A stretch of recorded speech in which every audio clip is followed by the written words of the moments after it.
Welcome back to the channel. This is July 10th, 2025.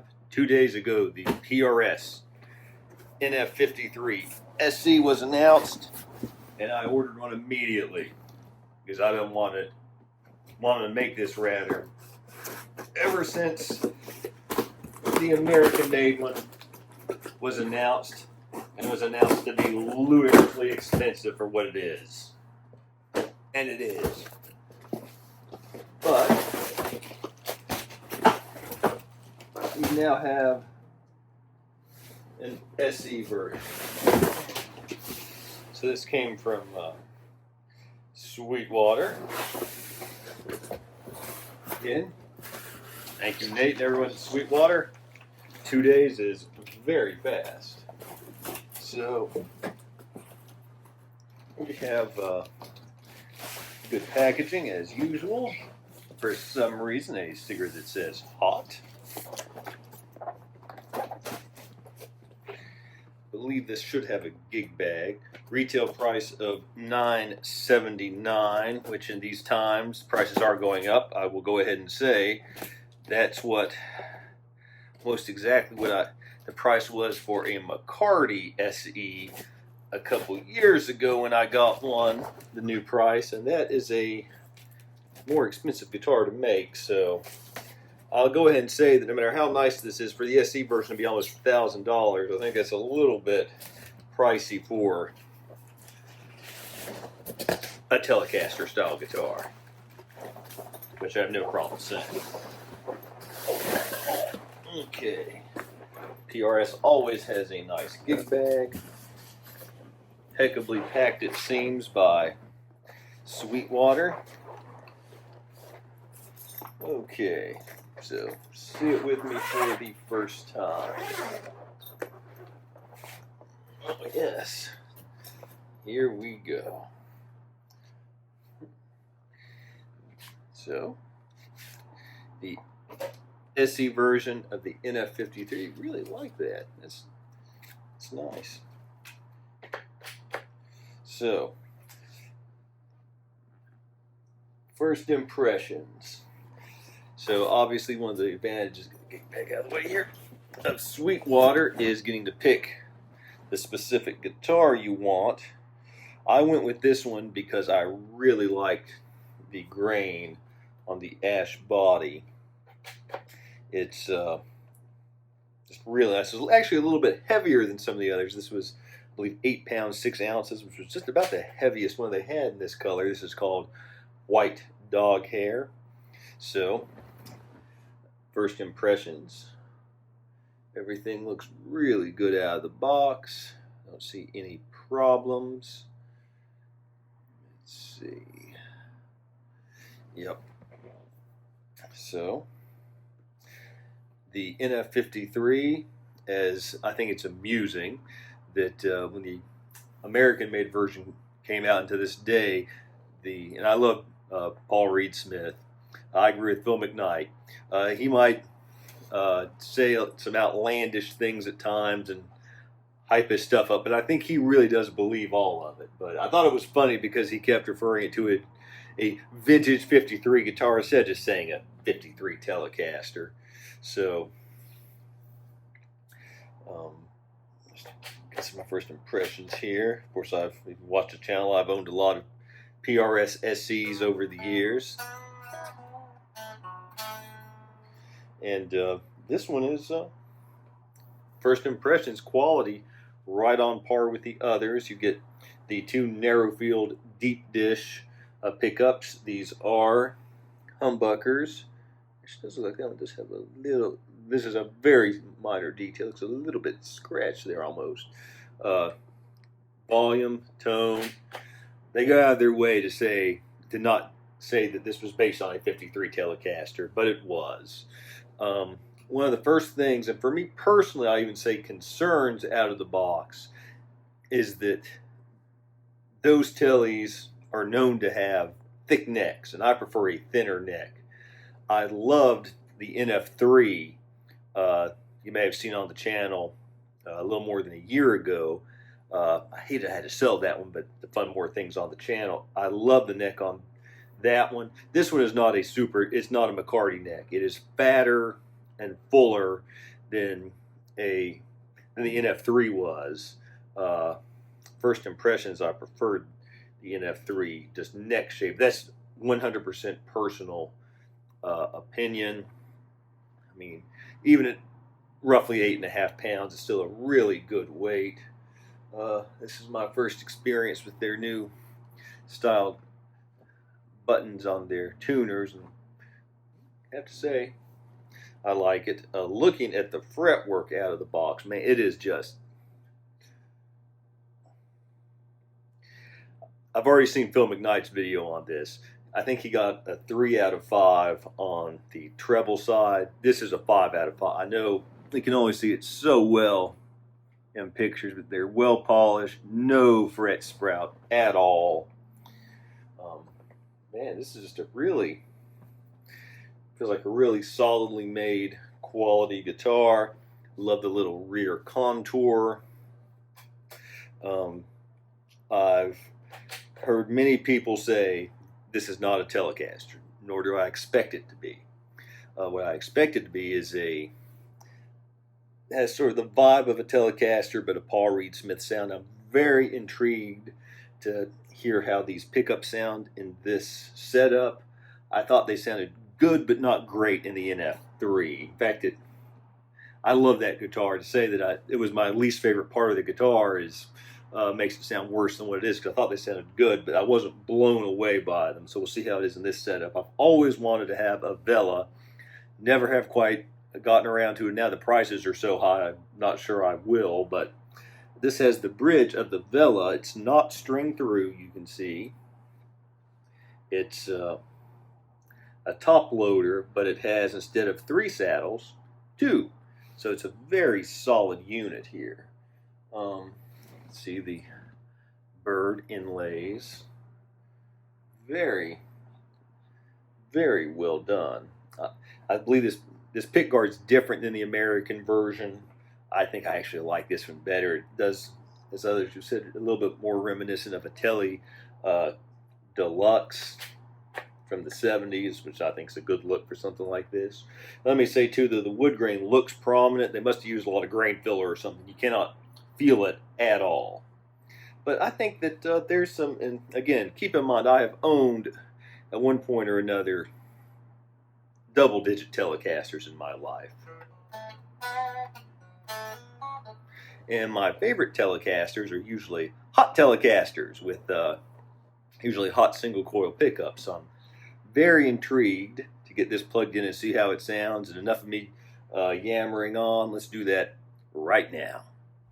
Okay, on the bridge pickup of the NF53 SE, going into a VOX AC10. Settings on the screen now for Noel Gallagher in case he's taking a break from tour to watch. And let's see how this thing sounds.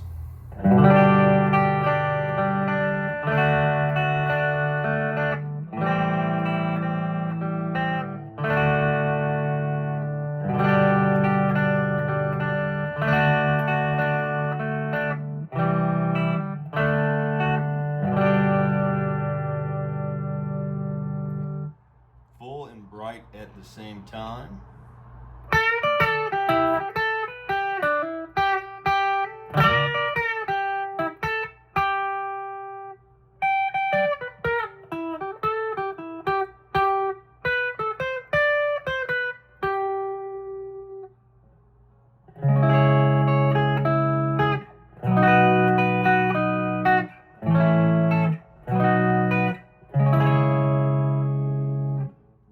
Sounding.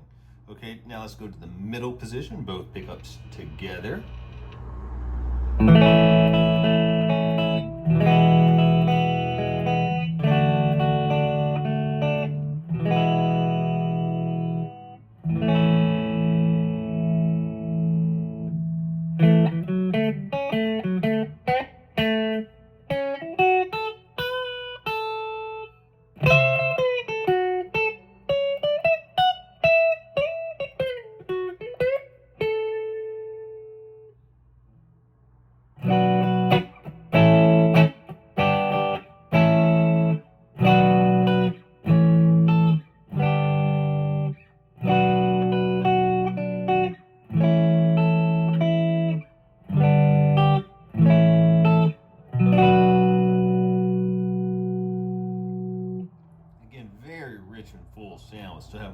bite. Let's go to the neck pickup.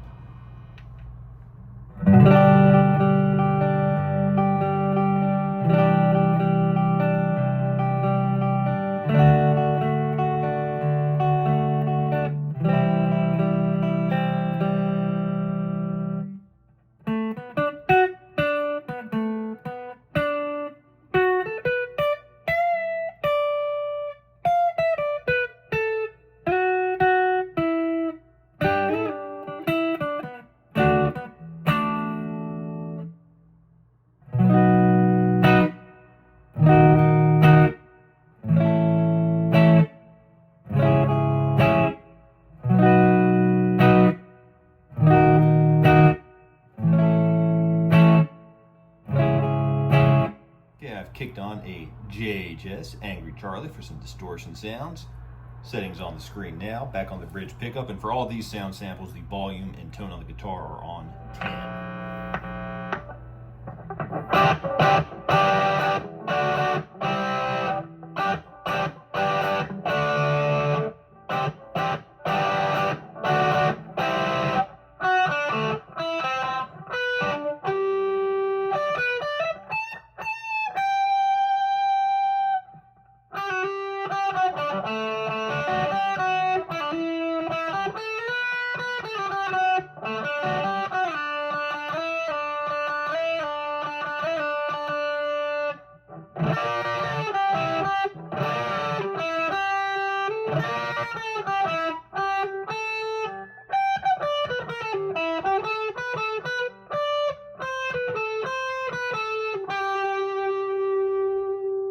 Great, that Tele style sounds. Going to the middle position.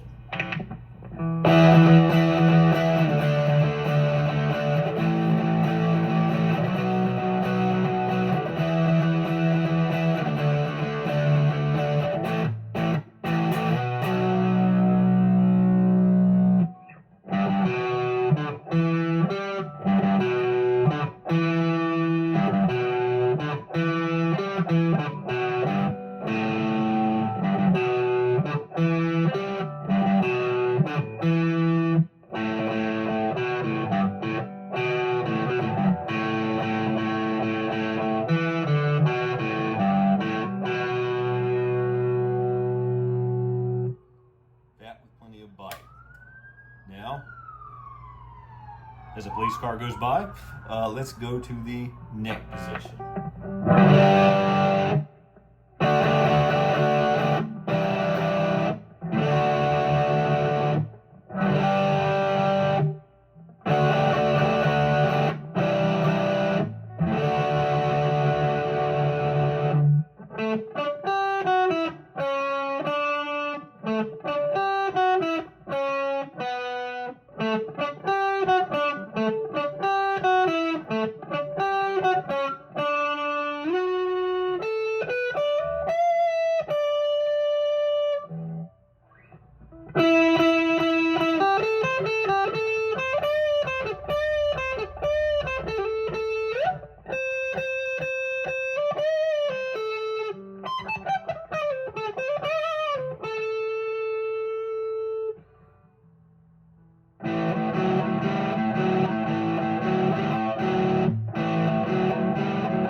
Sounds great and makes you want to play it more and more, which, what more can you say? So now that we've gotten some sounds, let's take a closer look at the PRS SE NF 53. Okay, taking a closer look at the PRS SE NF 53.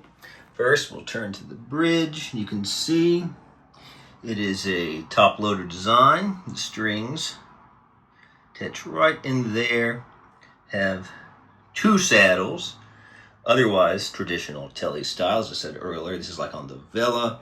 No grub screws, nothing sharp sticking out. Very nice. Typical controls. Nice feel on the knobs and the switch. We'll check out the taper on the volume and tone controls here shortly. These are the deep dish narrow field pickups. They are humbuckers. The deep dish means that there's a taller bobbin, making room for more winds. See, beautiful ash body. It's hard to tell how many pieces it is, but I really like the grain on this one. As I said earlier, that's why I picked it. Really like the fretwork. I mean, again, I tried to zoom in here and get focused. You can tell that just by looking almost that there's no fret sprout. Very smooth, very well rounded, very well polished too. Not the absolute most polished frets I've ever seen, but they're in the ballpark. Nothing at all to complain about. This is 22 frets. Again, the bird inlays, another nice little detail. This is not like a traditional Tele. It's more contoured and more shapes to how your hand really fits. Let's see, 22 frets, 10-inch radius, so very close to Fender. The nut looks like it's cut really well. If anything, that low E string, usually they cut them too high, might be, I don't want to say too low, but lower than you typically see it cut. This is a proprietary nut. PRS headstock looks nice on here. I like the truss rod cover. I tend to prefer, well, I do prefer Fender style 6 line, but PRS does the best 3 on each side in my opinion.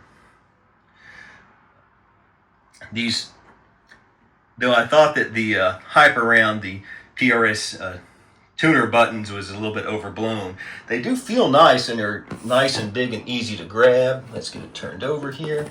You can see the, try to get it focused in really well here. The joint in the maple there.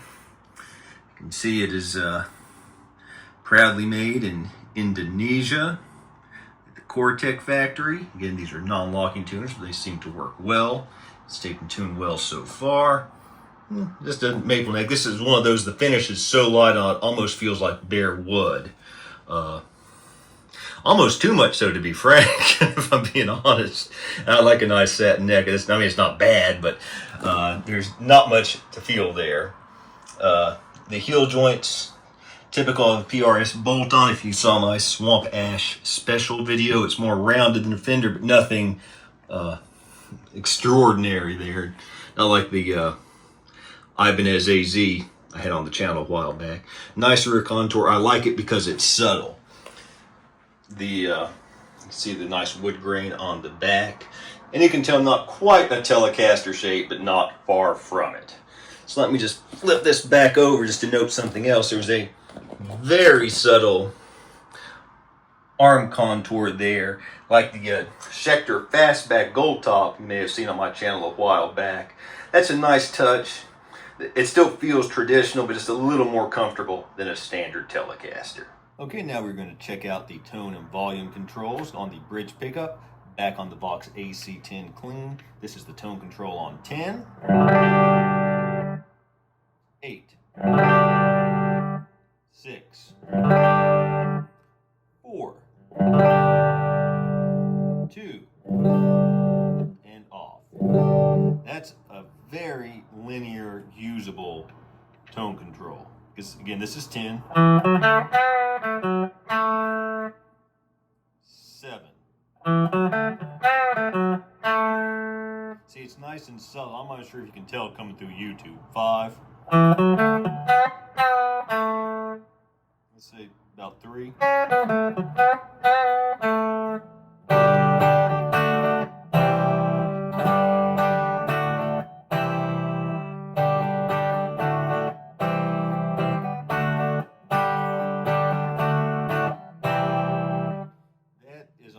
On the tone control, and it's still a nice usable sound by comparison. 10.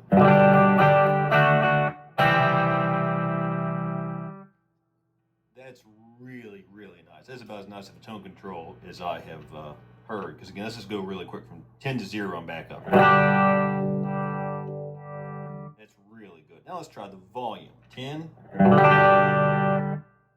8, 6, 4, 2, nothing. Not as good. It seems like, let's do a swell here.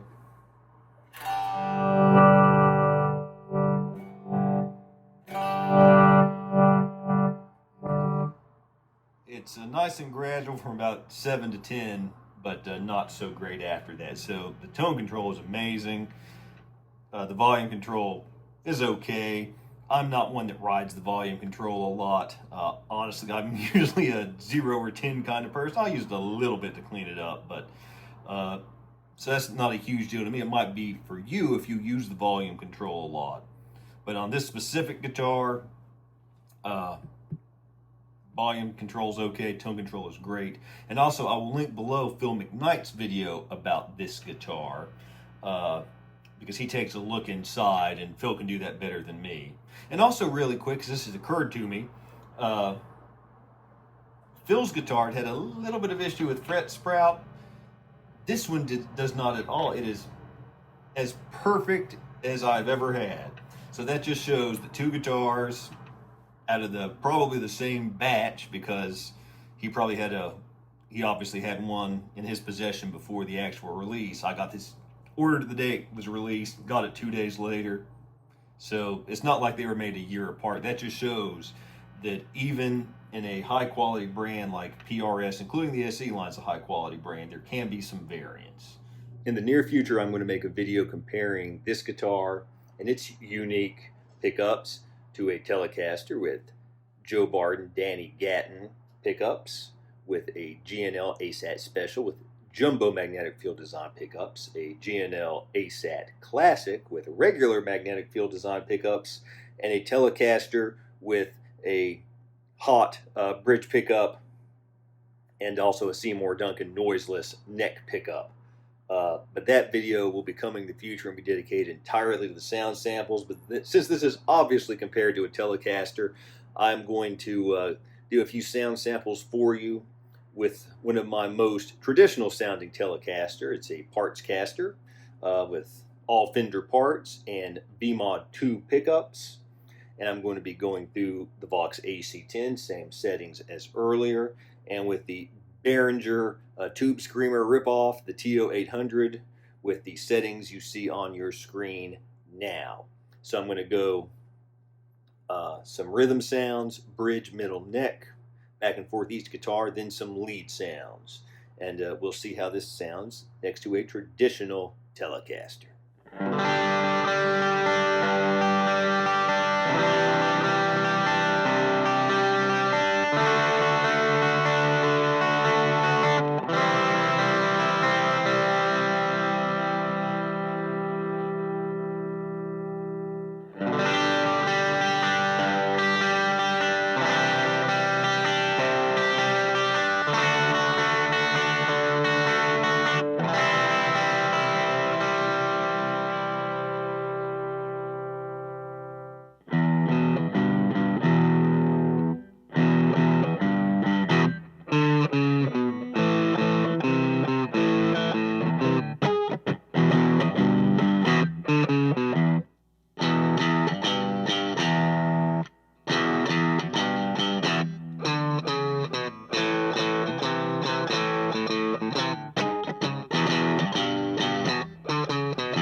final thoughts. This is a fantastic guitar, and for the most part, I think I am the target audience for this guitar because I like hot sounding tellies more than twangy tellies. A little bit of twang, but I like hotter pickups, and I like some more modern features, but not like a shredder guitar. And that's for the most part what this is. I love the sound. I think the pickups sound fantastic compared to the traditional telly. It definitely did not have nearly as much twang, but it was fatter, a little bit of a heavier sound, not too much low end to be overpowering, but a good bit of mid-range, still had good bite. I thought it was just great for what I like. Now, if you're a super traditional telly player that a 1964 telly is your dream guitar, this is probably not ideal for you in terms of your main guitar, though it might be a nice change of pace because it's not going to have enough twang and bite. There's really nothing about this I don't have a single negative thing to say about this guitar. I mean, the volume control wasn't the best, but I'm admittedly one who mainly uses the volume control to turn the volume off and on. I mean, I'll adjust it a little bit, so that's not a huge deal to me. The tone control was great, though. I will say, and again, this is 100% personal preference. For a telly, this is a thicker neck. Again, not like a 58 Les Paul, not like a McCarty. But when I picked up the blue Telecaster for the sound samples, which has an American Performer Modern C neck, which is a lot slimmer than this, I just immediately thought, oh yeah, this is much better. For me, that is not a negative against this guitar at all. And again, this is not a baseball bat. It's just more, I know you can't tell looking, it's more rounded, like more a true U shape as opposed to a C shape. I know pointing in the air doesn't do much good either, but it's just rounder and fuller. It's not super, super thick, but it's definitely fuller. And for some people, that will be absolute perfection. Came set up pretty well out of the box. Again, just needs a little bit of a truss rod adjustment, I think. Fit and finish, perfect. Not a thing wrong with it. Again, this is one of the heavier ones. It's still 8 pounds, 6 ounces. Is a moderately light guitar. Feels good and solid. Well balanced on the strap. I mean, high quality. Again, let me say, though, I think it could be $100 cheaper. Telecasters are not expensive guitars to make, and this is basically a PRS modern take on a Telecaster. I think the NF3, just think about this, the NF3, which has 3 pickups and a trim system, was, I believe, $7.99 when it came out. And granted, that was a year ago, and it's a different world now in terms of the economy, but still, this is a cheaper guitar to make. It had, the NF3 had narrow field deep dish pickups, had 3 of them. This has 2. I mean, probably this isn't, I honestly can't remember what wood that was made out of, but I would say the wood's a little bit more expensive, but still, and probably this bridge, well, I said that about the trim, probably that this is a unique bridge, but that's splitting hairs. This guitar still costs too much, in my opinion. That being said, I've never played the American version. This is, of course, the SE version made in Indonesia. And I was so thrilled when the original American NF53 was announced until I saw the price. That is a ludicrously priced guitar. I really like Paul Reed Smith and PRS guitars. That is a ludicrously priced guitar. For what it is, I thought when it was announced being American-made PRS that it would be $18.99, $19.99. It came on, this was 2 years ago. You know, it was what, $25.99, $26.99, something like that. It's just borders on ridiculous for a Telecaster style guitar that does not have anything absurdly unique about it. I mean, I truly have a hard time imagining that guitar is more expensive to make than like an S2 McCarty with a set neck, and I mean, for me, they priced themselves out of the market. The price just was totally not palatable for me. Unless you're just a huge PRS fan or money is no object, I have no idea why you would get that guitar instead of this guitar. as I've said before, I've owned over a dozen Telecasters in my life, from parts casters, American original, all the way down to, if you saw my Squire Bullet Telecaster upgrade series. This is a really good modern take on a Telecaster, and spending an extra almost $2,000 is going to get you very little. It probably is a better guitar. And I even say probably because there's no flaws in this, but for the average person, this is the NF53 to get. Sort of like the Epiphone Firebird versus the Gibson Firebird, which now the Gibson one, the current version you can get, is not even neck through. I have no idea why you would pay that much more for a guitar, and that one's even different. But this is kind of similar. Why would you pay almost $3,000 for a Telecaster style guitar? It's a American made but factory line guitar, when this is so great. If this is what you're looking for, it might not be what you're looking for. You might want a McCarty, but if this is what you're looking for, this is it. This is really it. And I predicted at the beginning of the year, it was my #1 Guitar Gear prediction for 2025, was that an SE version of this guitar would be made. SE and not S2, because there was no point in making an S2. Frankly, the American one's basically S2. Because for this type of guitar, core S2, there's no flame maple top or anything on the American one. The only reason I thought it might not happen would be it would make the American one almost obsolete. And maybe that's why they charge too much for this one. Because again, $979 with the gig bag is too much. But that being said, it's a fantastic guitar. I know it sounds like an oxymoronic statement, but it's too much for this guitar, but it's still worth the money because it's such a nice guitar and such a high quality guitar. It's 100% on par. I'm a huge fan of the Player 2 Series Fenders. Those are amazing guitars. That would be the Telecaster or Stratocaster I would recommend to 99% of people. In fact, after I played in a Player 2 HSS Strat, it made me wonder why I would ever want an American Professional 2 anymore, which I used to just love and still love, but the value. But this is every bit on par with that.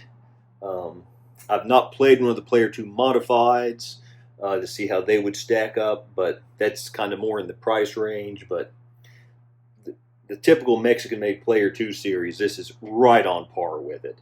So, and it is such a unique guitar, and I'm really glad they made it. I love this finish, love the pick guard. I mean, it's just a great guitar. So if you're interested in one, I highly recommend checking it out. Thank you, PRS, for listening and for making a more affordable version. If you have any questions, please leave them below. Please like and subscribe. And until next time, keep on rocking.